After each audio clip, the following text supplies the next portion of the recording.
Olá! A Igreja Batista da Graça disponibiliza as suas mensagens e reflexões nas plataformas digitais. Se quiseres continuar a receber, podes acompanhar-nos no Spotify e YouTube. Deus abençoe.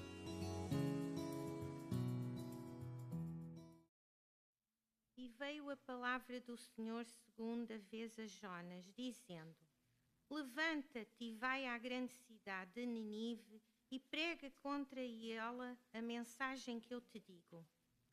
E levantou-se Jonas e foi a Nínive, segundo a palavra do Senhor. Ora, Nínive era uma cidade muito grande de 3 dias de caminho.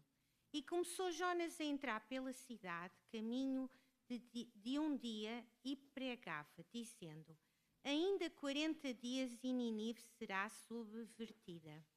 E os homens de Nínive creram em Deus e proclamaram em um jejum e vestiram-se de saco desde o maior até ao menor. Esta palavra chegou também ao rei de Nínive, e ele levantou-se do seu trono e tirou de si as suas vestes e cobriu-se de saco e sentou-se sobre a cinza. E fez uma proclamação que se divulgou em Nínive, pelo decreto do rei e dos seus grandes, dizendo: Nem homens, nem animais, nem bois, nem ovelhas provém coisa alguma, nem lhes dê alimentos, nem bebam água. Mas os homens e os animais sejam cobertos de sacos e clamem fortemente a Deus e convertam-se cada um do seu mau caminho e da violência que há nas suas mãos. Quem sabe se voltará a Deus e se arrependerá e se apartará do furor da sua ira, de sorte que não pereceremos? E Deus viu as obras deles, como se converteram do seu mau caminho, e Deus se arrependeu do mal que tinha anunciando lhes faria, e não o fez. Muitas vezes sentimos que estamos tão longe de Deus que Ele já desistiu de nós. Pensamos que os nossos erros, as nossas falhas ou até as nossas recusas constantes em obedecer são demasiadamente grandes para que Deus continue a cuidar de nós. Porém, a história de Jonas mostra exatamente o contrário. Deus não se cansa, Deus não perde a paciência e muito menos Deus deixa de amar e de buscar aqueles que lhe pertencem. Nesta passagem vamos ver como Deus continua a falar, continua a usar e a salvar, mesmo quando tudo parece perdido. O título da mensagem de hoje é Deus não desiste de ti. Jonas capítulo 3, versículo 1 até o versículo 10. E nós temos estado a caminhar juntos pelo livro de Jonas e temos percebido uma coisa clara. Deus faz o que quer, quando quer e com quem quer. Ele é soberano sobre tudo e sobre todos. Jonas tentou fugir, mas não era só fugir da missão. Ele queria mesmo era fugir da presença de Deus. Porquê? Porque ele conhecia o coração de Deus. Sabia que Deus é o Deus cheio da misericórdia e não queria que essa misericórdia se estendesse a um povo terrível de Nínive, curiosamente fundada pelo bisneto de Noé. Eram povos inimigos. O mais curioso é que a misericórdia, o facto de Deus não nos dar aquilo que nós merecemos, é um dos atributos que nós mais admiramos de Deus. E Jonas não queria que essa misericórdia alcançasse o povo de Nínive. Na cabeça dele, eles não mereciam.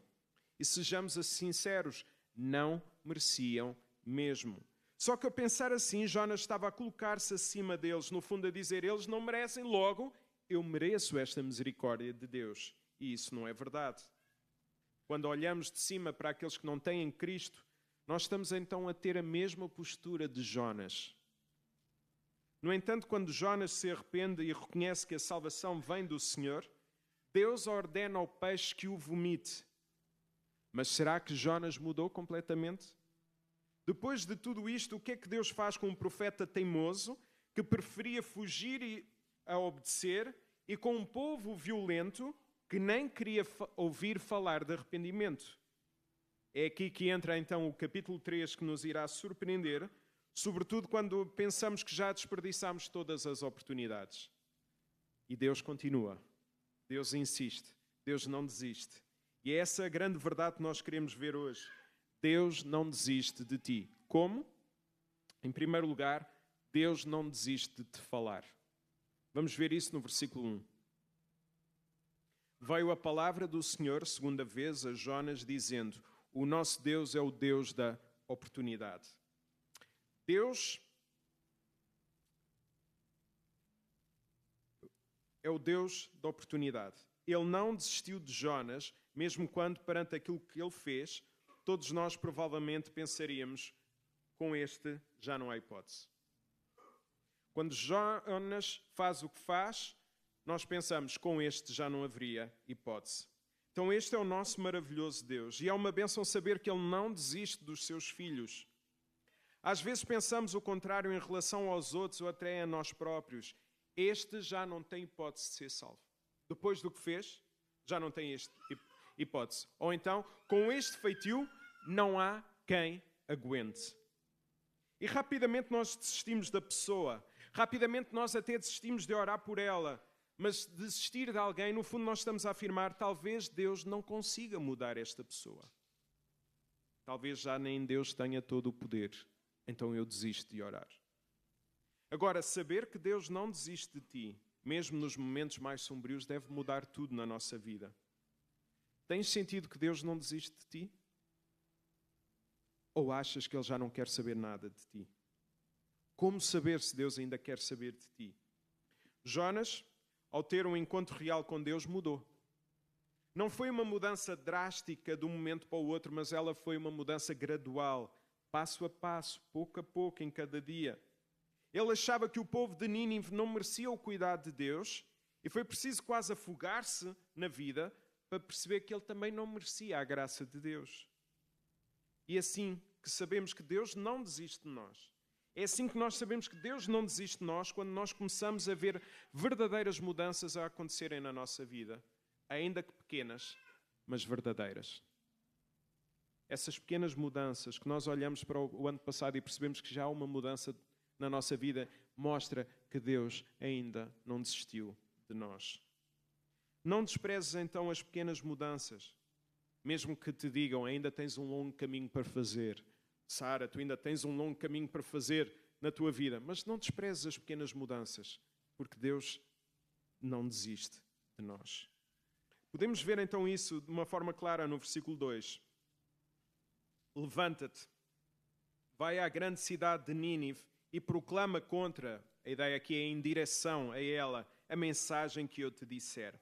Então Deus repetiu o mesmo desafio a Jonas, mostrando que não desistia dele. Pessoas quebradas são mais usadas por Deus porque já sentiram que estavam quase a afogar-se e perceberam que o seu orgulho não as salvaria. Quanto mais quebrados nós somos por Deus, mais usados seremos. Porque entendemos que o nosso orgulho não nos leva a lado nenhum. É muito mais poderoso servir quando temos a noção do buraco onde nós estivemos.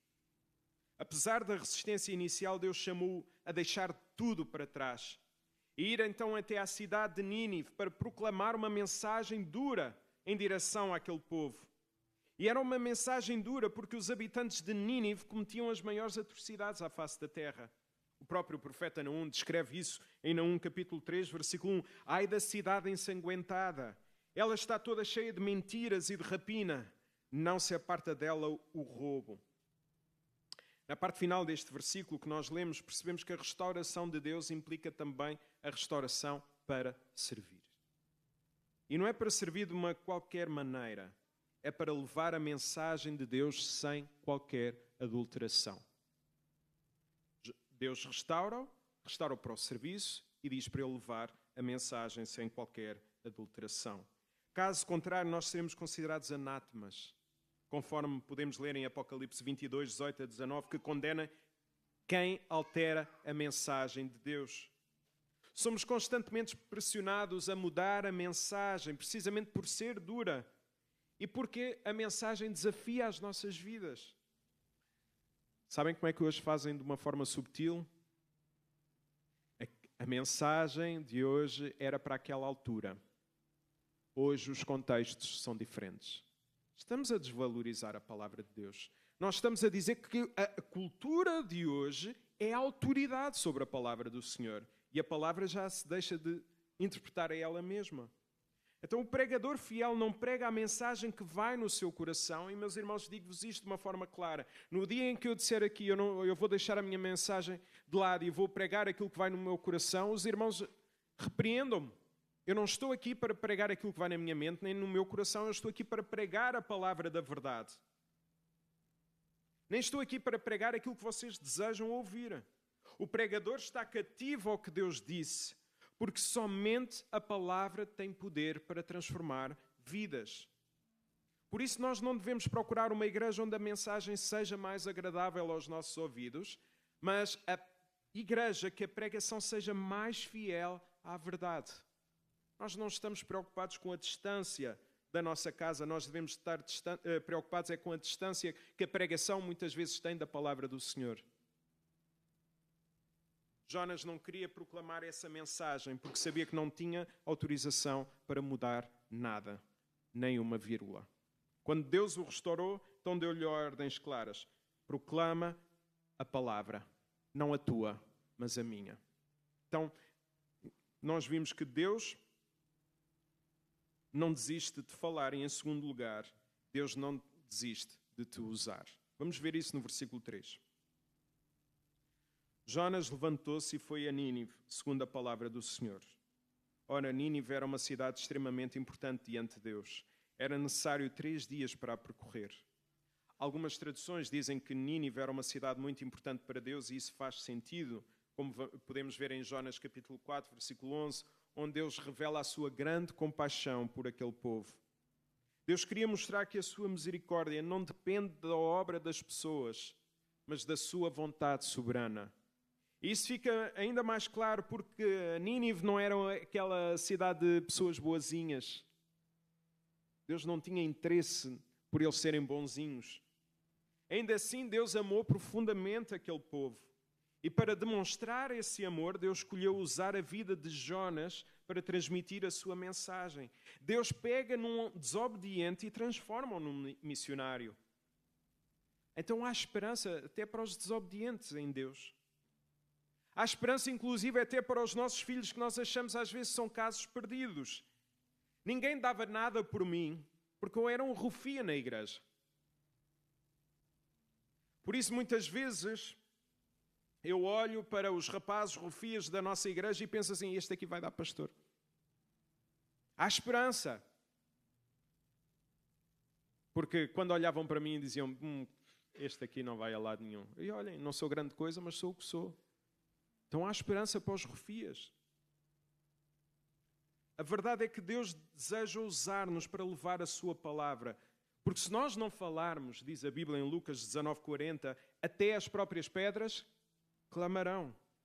Mas se nós não falarmos, até a própria burra pode falar, porque Deus já usou a burra de Balaão para transmitir a sua verdade em Números 22, 28.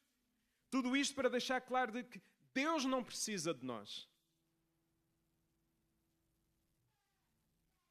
Não penses que alguma vez na tua vida Deus vai precisar de ti para alguma coisa. Deus deixa claro aqui que não precisa de nós.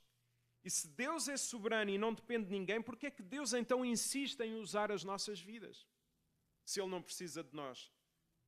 Porque Deus, na sua graça, dá-nos o privilégio de sermos instrumentos nas suas mãos. Porque deseja incluir-nos na obra que Ele está a fazer no mundo.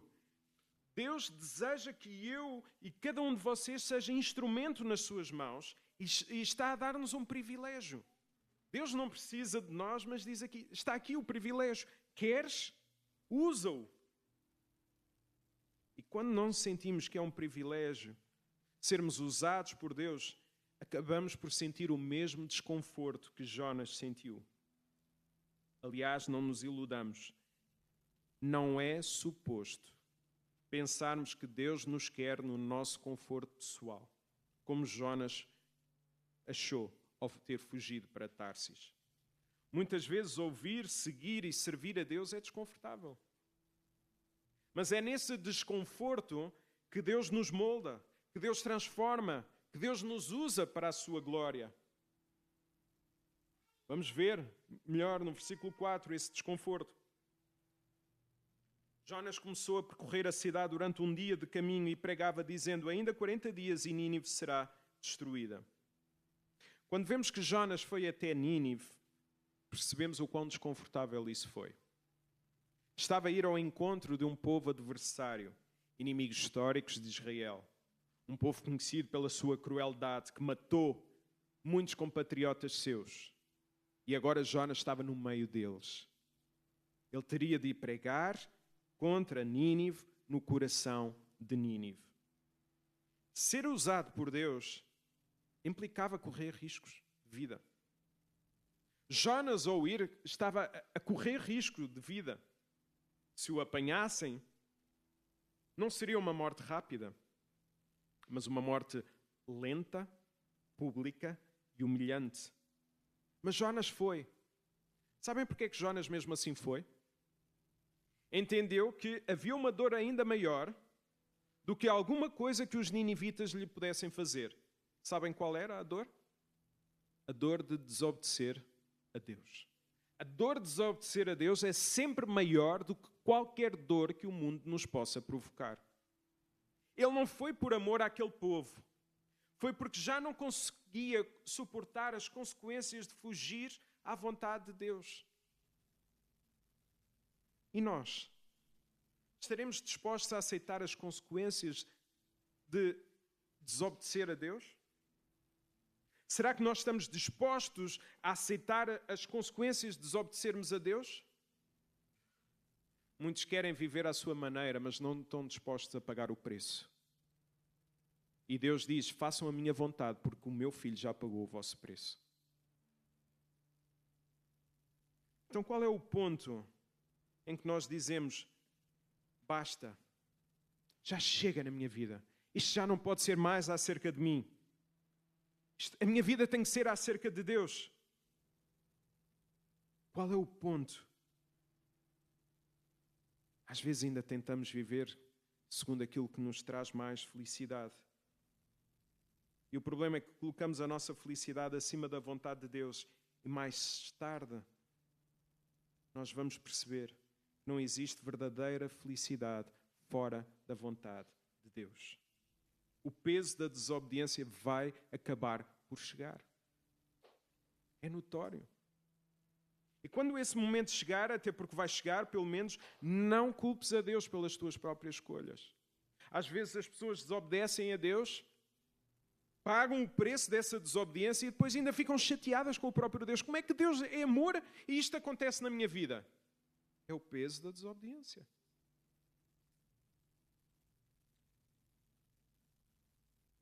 Jonas, ao ser usado por Deus, levou a sua mensagem àquele povo terrível, cumprindo finalmente a missão que o Senhor lhe tinha confiado. E que mensagem era esta? Reparem no texto. Ainda 40 dias e Nínive será destruída. 7 palavras apenas, curtas, diretas, secas. Jonas não ficou ali a explicar, a apelar ou a convencer. Jonas não fez o papel de um pastor que tenta, vai por aqui, por ali, nada disso. Ele despachou a mensagem como quem cumpre uma obrigação. Pregou sem qualquer tipo de compaixão, porque queria a condenação daquele povo. Muitos talvez hoje também só quisessem ouvir uma mensagem que tivesse 7 palavras. Ele que tinha sido alvo da graça, desejava a desgraça para os outros ao serem condenados por tudo o que tinham feito. Isto mostra-nos assim, mais uma vez, de uma forma clara, Jonas não queria que aquele povo se arrependesse. Ele queria ver justiça à sua maneira. Reparem novamente nas palavras. Ele fala em 40 dias para a destruição da cidade. Qual a importância deste número? Porquê 40? No Antigo Testamento, o número 40 está sempre ligado a aprovações ou ao julgamento de Deus. Alguns exemplos. Jesus passou quantos dias no deserto? Agora é fácil, não é? 40. O dilúvio, na época de Noé, durou quantos dias? 40.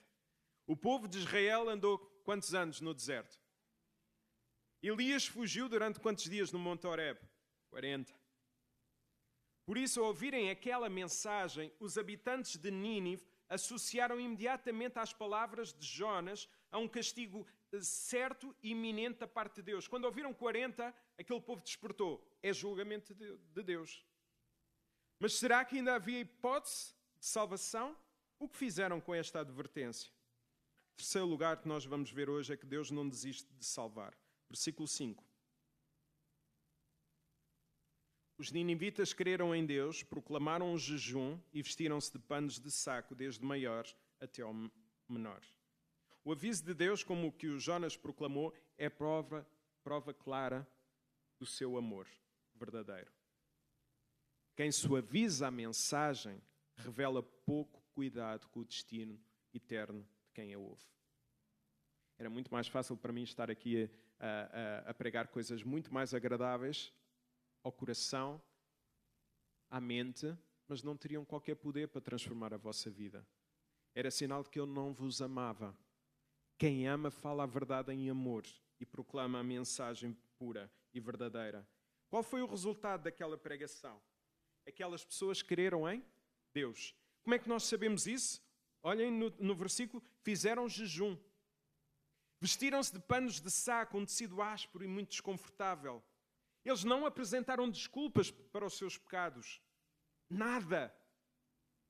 Hoje temos uma tendência para desculpar o nosso pecado com o nosso passado. Temos a tendência de desculpar o nosso pecado com alguma coisa que nos aconteceu no presente.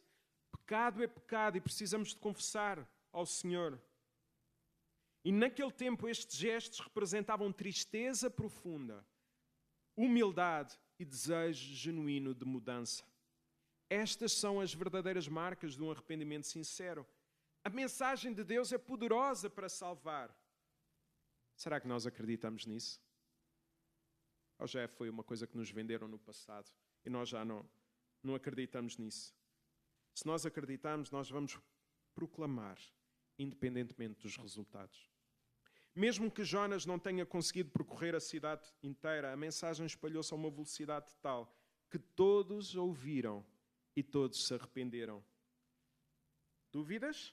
Jesus confirma isto. Em Lucas 11:32, os homens de Nínive levantar-se-ão no juízo com esta geração e a condenarão, porque se arrependeram com a pregação de Jonas. E eis aqui quem é maior do que Jonas. Então Jesus confirma que aquele povo salvou. Sem dúvida, esta foi a maior conversão relatada em toda a Bíblia.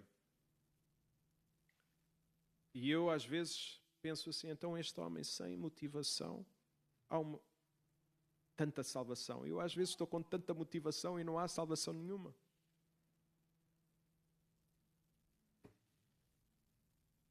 Não sei explicar. A não ser que Deus é Deus e sabe o que faz. A conversão foi muito maior do que aquela em massa no dia de Pentecostes em Atos 2.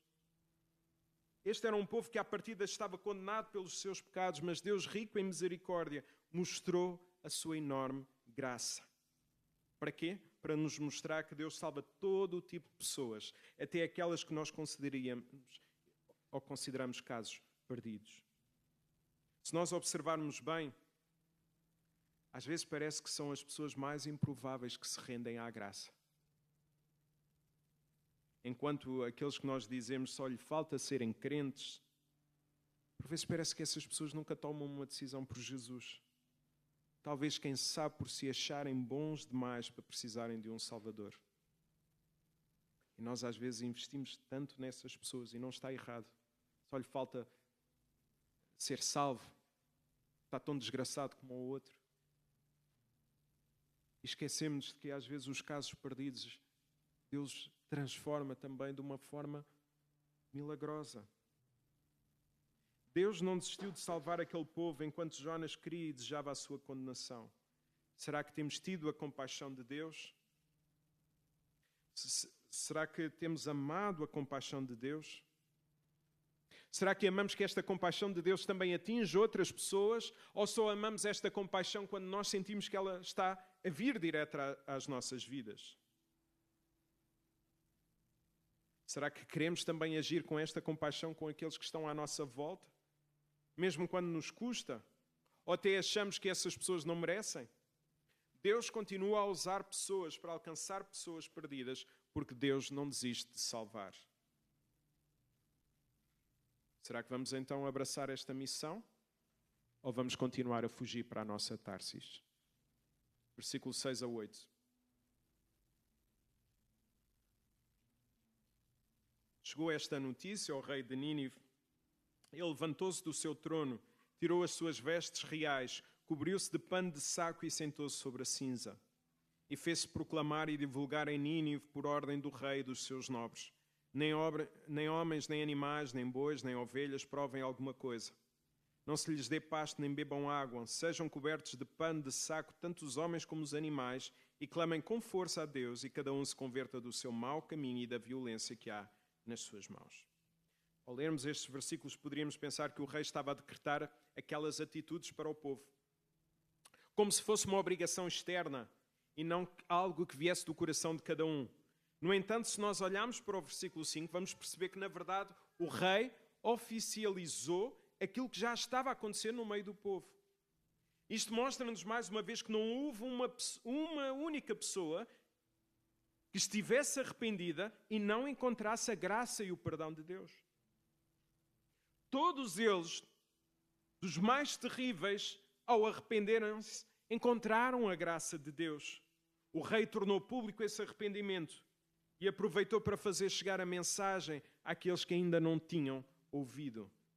Daí as palavras do rei são muito claras. Como quem diz, deixem que o arrependimento verdadeiro, o arrependimento que nasceu dentro das vossas vidas, seja visto por todos aqueles que estão ao vosso lado. Daí o rei dizer, clamem ao Senhor com força. Este clamor revela pelo menos duas realidades importantes. Um profundo desespero. Nós ficamos desesperados quando não há mais saída. Quando percebemos que estamos na miséria. Eu considero esses momentos de desespero um desespero santo. O desespero que nos faz dobrar os joelhos e clamar ao Senhor é um desespero santo. Talvez nós tenhamos poucos desesperos na vida para perceber o quão devemos depender de Deus.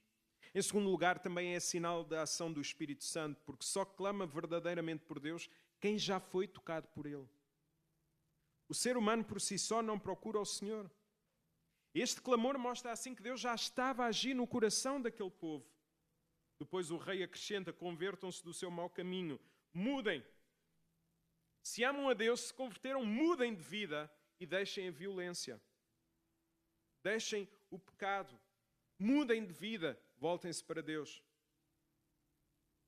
Nós também precisamos perceber as mudanças que precisamos na nossa vida para que Jesus reine verdadeiramente em nós.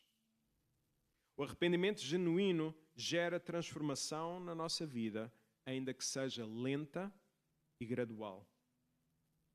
Será que temos vivido em modo de arrependimento? Ou temos escolhido seguir o nosso próprio caminho, fazendo-nos aquilo que parece melhor? Quanto ao rei, qual era a sua esperança? Versículo 9.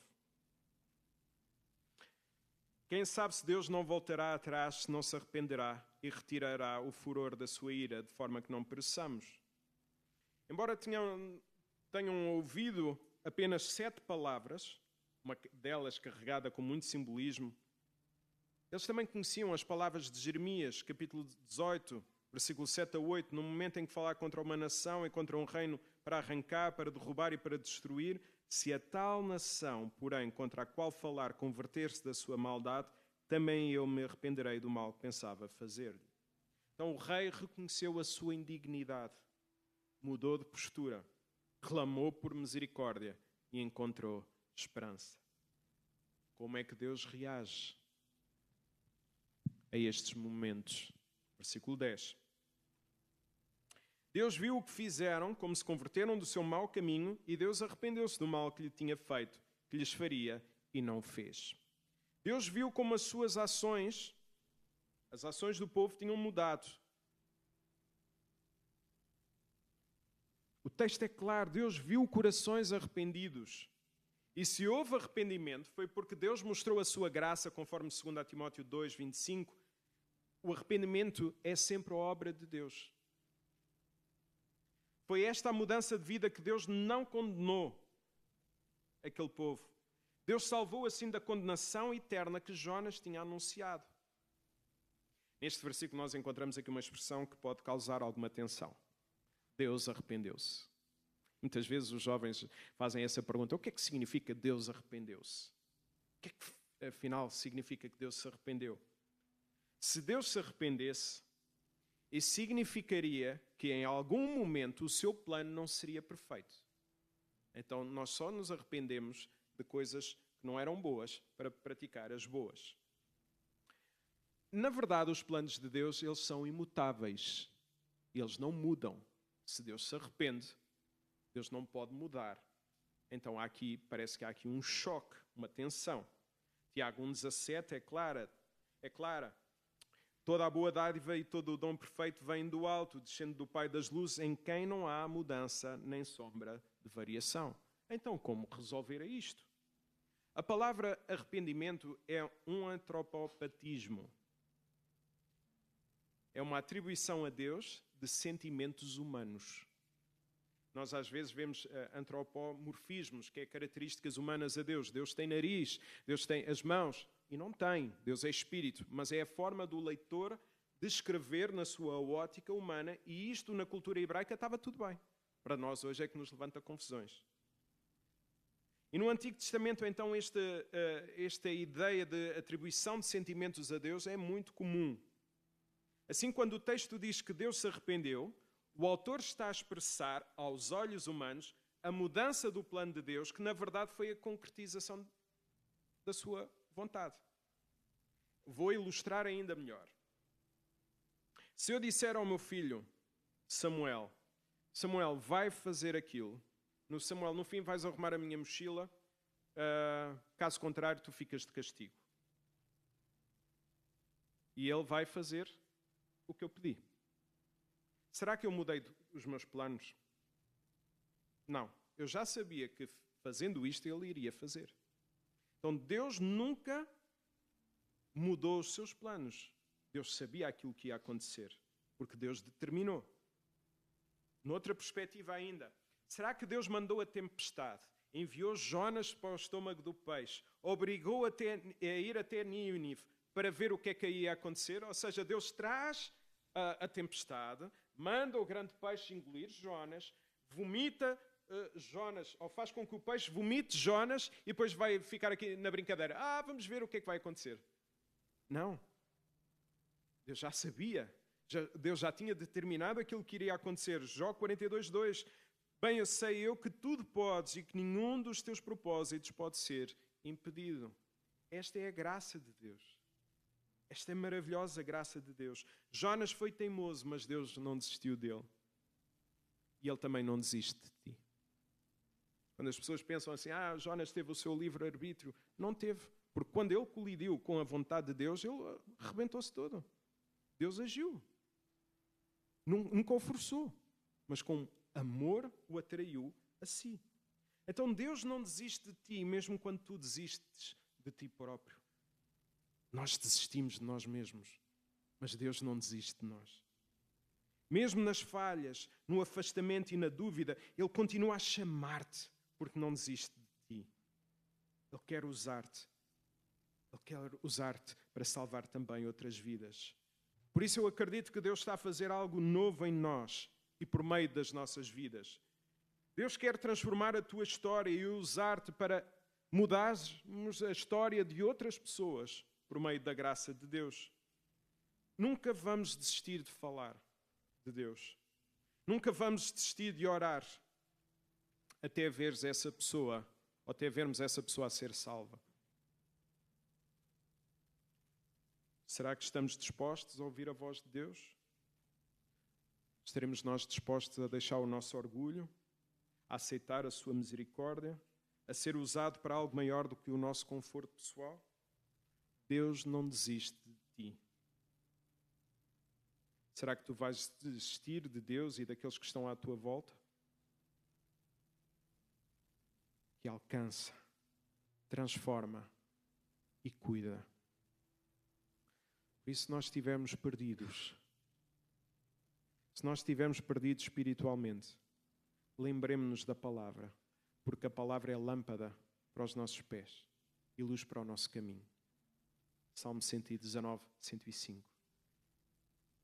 Por isso nós devemos guardá-la no nosso coração para nós não pecarmos contra Deus. E de uma coisa eu garanto. Eu já experimentei muita coisa na minha vida. Muitos de nós já experimentámos muita coisa nas nossas vidas. Muitos de nós já passámos por vários buracos na nossa vida. Mas todos aqueles que vêm ao de cima sabem de uma coisa. Deus é maravilhoso. Deus cuida. Deus é bom. Por isso vamos orar. Vamos agradecer a Deus por esta maravilhosa graça. Senhor, bom Deus, nós queremos agradecer por esta maravilhosa graça, Senhor. Graça é essa que nos alcança.